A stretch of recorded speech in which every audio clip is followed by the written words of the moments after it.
नमस्कार, मैं हूँ डॉली आर्या और आपका स्वागत है मैजिक आवर्स में। आज हमारे साथ हैं हमारे बेहद ख़ास मेहमान रघुबीर यादव जी। सर, कैसा रहा आपका सफ़र एमपी से मुंबई तक का? सफ़र तो बड़ा अच्छा रहा। सफ़र तो अच्छा ही होता है। मैं एक बहुत छोटे से विलेज से मेरा ताल्लुक़ है। बहुत ही छोटा सा गांव में बचपन में बैलगाड़ी चलाया करता था और म्यूज़िक से मेरा ज़रूर ताल्लुक़ रहा है। फिर बाद में धीरे धीरे फिल्मी गानों की समझ आई, फिर रामलीला की समझ आई, तो वही सब करता रहा। फिर बाद में स्कूल में जब दाखिला हुआ मेरा और मुझे साइंस दिलवा दी गई। अब वो H2SO4 H3 और 4-3 और ये क्या कुछ समझ आता नहीं था। तो फेल होने की शर्मिंदगी से मेरे वहाँ एक प्रोफेशनल भगोड़ा था जो महीने में 3-4 बार भाग जाया करता था, घर छोड़ के, शहर छोड़ के भाग जाता था। हम दोनों वहाँ से भाग गए। तो भागने के बाद सीधा हम ललितपुर पहुँचे। ललितपुर में एक नाटक कंपनी लगी थी। वहाँ मैंने पहली दफ़ा सुना कि थिएटर कुछ होता है। तो वो थिएटर कंपनी, हमने पहले दिन वहाँ पे 2.5 रुपये का टिकट लेके और वहाँ प्ले देखा। 2-3 दिन रहने के बाद उसको तो भागने की आदत थी, वो अकेला वहाँ छोड़ के फिर भाग गया मुझे। जब वहाँ से भागा तो मेरे पास कोई काम नहीं था, तो मैं गया तो मैंने वो नाटक कंपनी के जो मालिक थे उनसे बात की। मैंने कहा कि ऐसा ऐसा है और मेरे साथ ये हुआ है और मुझे यहाँ काम दे दीजिए। तो उनका क्या करते हो? तो मैंने कहा जी मैं गाना गा लेता हूँ। तो उनका गाना सुनाइए। तो उनको सुना दिया।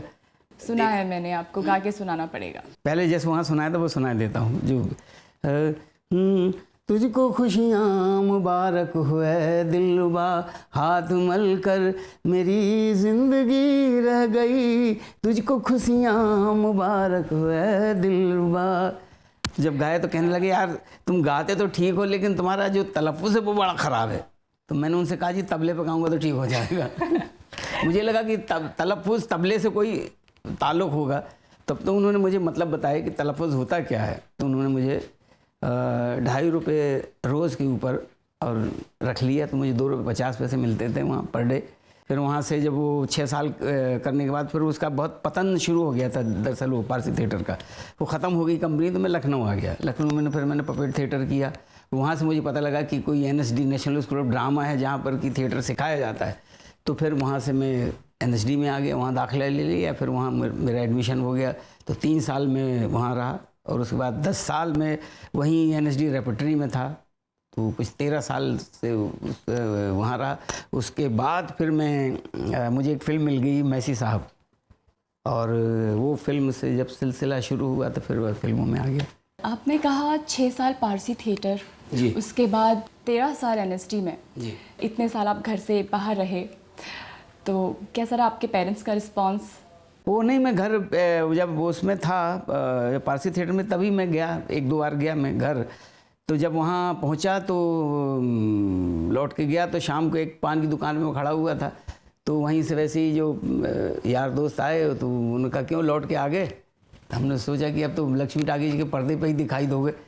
तो वो फिर मुझे लगा दूसरे दिन फिर मैं निकल आया, घर छोड़ के फिर आ गया मैं, क्योंकि मैंने कहा ठीक है मैं लक्ष्मी टाकीज के पर्दे पे दिखूंगा मैं। उसके बाद आए फिर करीब 20 साल के बाद जब मुझे इंटरनेशनल बेस्ट एक्टर का अवार्ड मिला मैसी साहब में, जो मेरी पहली फिल्म थी, तब मैं फिर लौट के गया वहाँ।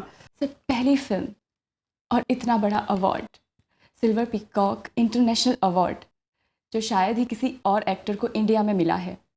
कैसा अनुभव किया आपने, कैसा एक्सपीरियंस रहा आपका? ऐसा लग रहा था मुझे जब अवार्ड मिला कि पहले तो मैं आज़ाद था, और जब अवार्ड मिला तो ऐसा लगा जिम्मेदारी मेरे कंधों में रख दी गई है कि अब जो भी करना वो संभल के करना पड़ेगा भाई। ऐसे अभी तक तो ठीक है,